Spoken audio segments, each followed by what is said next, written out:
بسم اللہ الرحمن الرحیم ZSH ٹاپک کے تمام ہی ناظرین کو السلام علیکم۔ ناظرین، آج کی ویڈیو کسی شخص، ادارے، شہر، کسی ملک، کسی مذہب کی نفی کرنا نہیں ہے، بلکہ صرف اور صرف اپنے اور اپنے سامنے والے انسان کی، جن کو ہم سفید پوش بھی کہتے ہیں، کہ جن کو کوئی ضرورت ہوتی ہے کسی چیز کی، مگر وہ اپنے منہ سے کچھ نہیں کہہ پاتے، لیکن ان کی آنکھیں سب کچھ بتا رہی ہوتی ہیں۔ اور آج کی ویڈیو کا مقصد صرف اور صرف اپنے اندر کے اس انسان کو جگانا ہے اور اپنے آپ کو اس سامنے والے کی جگہ پر رکھ کر سوچنا ہے کہ اگر میرے اور آپ کے ارد گرد کوئی بھی ایسے افراد ہوں تو ہمیں ان کے ساتھ کیا سلوک کرنا چاہیے۔ ناظرین، خوشیاں ہر انسان کی بنیادی ضرورت ہوتی ہیں، چاہے وہ بچہ ہو، کسی کی بیوی ہو، بیٹی ہو، بیٹا ہو، وہ یہی چاہتا ہے کہ میں خوشحال زندگی بسر کروں، میرے پاس وہ ہر چیز ہو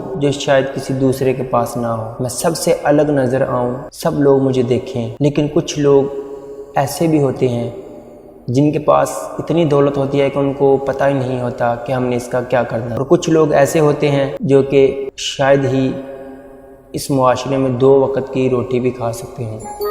ناظرین، آج ہم بات کرنے والے ہیں غربت کے بارے میں۔ غربت انسانی زندگی سے خوشیاں اور سکون ایسے چھین لیتی ہے جیسے دیمک اگر لکڑی کو لگ جائے تو وہ لکڑی کو برباد کر دیتی ہے، اس کا کچھ نہیں بنتا، کچھ بھی آپ اس کا نہیں، نہ آپ اس کا کچھ دروازے بنا سکتے ہیں، کوئی فرنیچر آپ اس لکڑی کو اپنے کسی استعمال میں نہیں لا سکتے۔ ناظرین، جب انسان کے سر پر بھوک منڈلائے اور بنیادی ضروریات پورا کرنے کے لیے معقول وسائل نہ ہوں تو خوشحال زندگی کسی دیوانے کا خواب معلوم ہوتی ہے۔ ناظرین، ہمارے مسائل میں سے ایک سب سے بڑا مسئلہ غربت ہے، جس سے دیگر کئی مسائل جنم لیتے ہیں۔ جرائم، جہالت، معاشرتی اقتصادی پسماندگی، ان کی جڑ غربت ہی ہے۔ غربت پر قابو پائے بغیر کسی بھی معاشرے کا ترقی کی راہ پر گامزن ہونا ممکن نہیں۔ ناظرین، غربت زدہ معاشرے کا سب سے مظلوم طبقہ بچے ہیں، جو زندگی، بنیادی ضروریات اور والدین کی عدم توجہ کے باعث شخصیت سازی سے محروم رہ جاتے ہیں، جس کا اثر نہ صرف ان کے آنے والے کل پر ہوتا ہے بلکہ معاشرہ اور آنے والی نسلیں بھی اس سے متاثر ہوتی ہیں۔ ناظرین، آپ نے اکثر اپنے ارد گرد ایسے کئی چہرے دیکھے ہوں گے جن کی آنکھوں میں یہ سوال ہوتا ہے کہ یہ معاشرہ ہم سے امتیازی سلوک کیوں کرتا ہے۔ وہ سراپا سوال چہرے یہ جاننا چاہتے ہیں کیونکہ ان کی آنکھیں پڑھ لکھ کر بڑا آدمی بننے کا خواب نہیں دیکھ سکتی۔ وہ اپنے گھر کے بڑے کب تک گراجوں اور ہوٹلوں کے چھوٹے بن کر زندگی گزاریں گے؟ انہیں کیوں بے فکر بچپن، سکون کی نیند اور کھیلنے کودنے کے لیے سپہریں میسر نہیں ہوتی جیسا کہ ہمارے معاشرے میں ہمارے بچوں کو ہوتی ہیں؟ لیکن ہم نے بہت سارے بچے اپنے ارد گرد ایسے ہوتے ہیں جو کسی ہوٹل پر، کسی ورکشاپ پر، کسی چائے والے کے پاس، کسی چھابڑی والے کے پاس، کسی ریڑھی والے کے پاس چند روپیوں کی خاطر اپنے آنے والے مستقبل کو تباہ کر دیتے ہیں، اور اس میں ان کا کوئی قصور نہیں ہوتا۔ اس میں قصور ہوتا ہے تو صرف اور صرف ہمارا ہوتا ہے قصور، کیونکہ ہم لوگ ان کی شاید مدد ہی نہیں کرتے اور نہ ہی ان کے لیے کچھ کر پاتے ہیں۔ ناظرین، ان کی آنکھیں ہر راہگیر سے یہ سوال کرتی ہیں کہ ان میں اور ان شاندار گاڑیوں میں بیٹھے بچوں میں کیا فرق ہے؟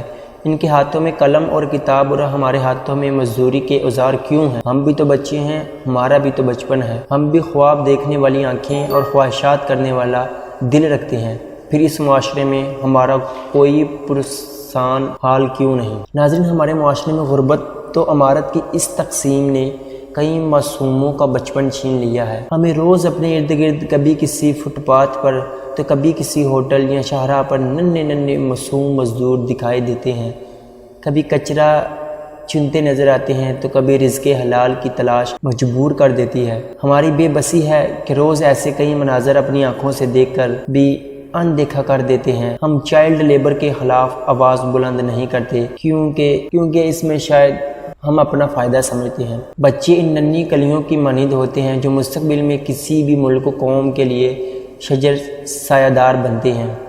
یہی ہمارے مستقبل کا معمار ہے جن سے ہم نے ان کا آج چھین لیا۔ یہی بچے کل کو حقوق عدم دستیابی و استحصال کے سبب غلط راہ پر گامزن ہوتے ہیں۔ جیسا کہ ایک حدیث آقا دو جہاں صلی اللہ علیہ وآلہ وسلم کا فرمان ہے جس کا مفہوم یہ ہے کہ جو بچوں پر شفقت نہیں کرتا وہ ہم میں سے، اور ایک جگہ اللہ کے نبی صلی اللہ علیہ وآلہ وسلم کا فرمان ہے جس کا مفہوم ہے کہ اگر کسی انسان نے کسی یتیم بچے کے سر پر ہاتھ رکھا صرف اور صرف اپنے خدا کو راضی کرنے کے لیے، تو اس کے ہاتھ کے نیچے اس کے سر کے جتنے بھی بال آئیں گے ان ایک ایک بال کے بدلے میں اللہ پاک اس کو نیکیاں عطا فرمائے، اس کا اجر اس کو اس دن دیا جائے گا جس دن ہر انسان کو اپنی اپنی پڑی ہوگی۔ ناظرین، اس طبقے میں بچوں سے محنت و مشقت اور مزدوری کروانا معمول کی بات ہے۔ اعداد و شمار کے مطابق تقریباً 2.5 کروڑ سے زائد بچے اسکول نہیں جاتے۔ اس کے برعکس زندگی بسر کرنے کے لیے نہ صرف ہر آسائش میسر ہے بلکہ جدید معیاری تعلیم کی فراہمی کے لیے باقاعدہ غیر ملکی تربیت یافتہ اساتذہ کا تقرر کیا جاتا ہے۔ ناظرین، بچوں کی طرح پرآزمائش زندگی نہ صحیح لیکن بنیادی حقوق سے آراستہ پرسکون زندگی گزارنا ان کا حق ہے، آخر یہ بھی تو بچے ہیں۔ تو ناظرین، ہمیں یہ عہد کرنا چاہیے کہ ہمارے ارد گرد ہم کوئی بھی ایسا بچہ دیکھیں جو پڑھنا لکھنا جانتا ہو، جس کو شوق ہو کہ میں نے پڑھ کے کچھ بننا ہے، کچھ کر کے دکھانا ہے، تو ناظرین آج کی ویڈیو کا مقصد یہی ہے کہ آپ اور ہم مل کر اگر کہیں بھی کسی بھی غریب کو دیکھیں تو اس کی مدد ضرور کریں۔ ہو سکتا ہے ہماری مدد کرنے اور اس کے دعا کرنے سے اللہ پاک ہماری زندگی کو بدل دے، ہماری آخرت کو بدل دے۔ تو ناظرین، ہماری آج کی اس ویڈیو میں اگر ہم نے کچھ ایسے الفاظ بولے ہوں جو کہ آپ کو ناپسند ہو تو ہم معذرت کرتے ہیں، اپنے دل سے آپ سے معذرت کرتے ہیں۔ اگر آپ کو ہماری ویڈیو پسند آئی ہو تو ہماری ویڈیو کو لائک کریں، اپنے دوستوں کے ساتھ شیئر کریں اور ہمارے channel ZSH topic YouTube channel کو ضرور سبسکرائب کریں تاکہ آپ کو ہماری اس طرح کی ہر نئی آنے والی ویڈیوز کا نوٹیفیکیشن سب سے پہلے ملتا رہے۔ ناظرین، اپنا بہت سارا خیال رکھیے گا، ملتے ہیں اگلی ویڈیو میں۔ اللہ حافظ۔